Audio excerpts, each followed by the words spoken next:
In this video, we will demonstrate how to table mount a TS005.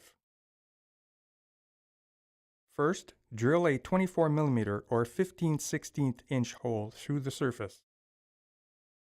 Place the supplied cutout template over the hole with the top of the egg shape pointing towards the edge of the table.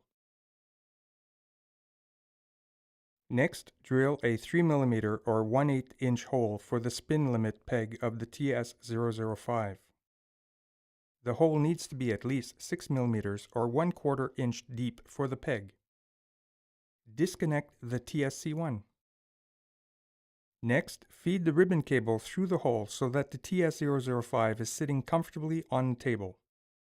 Remove the brass nut and lower rubber shock mount ring from the boundary microphone or gooseneck shock mount of your choice, keeping the top rubber shock mount ring on the shaft. Insert the shaft of the microphone through the hole of the TS005 and the table, ensuring the front of the microphone is in line with the TS005's touchpad.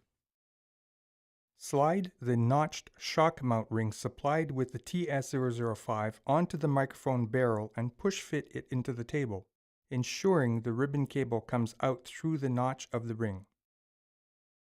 Place the nylon washer and screw the brass nut on the through table shaft. Hand tighten the nut to a snug fit. Over-tightening the nut will compromise the shock mounting effect and may damage the cable. Use 2 short wood screws to secure the TSC1 under the table close to the TS005. Finally, connect the RJ45 from the TS005 to the TS-in connector and the TS out to your DSP or control system.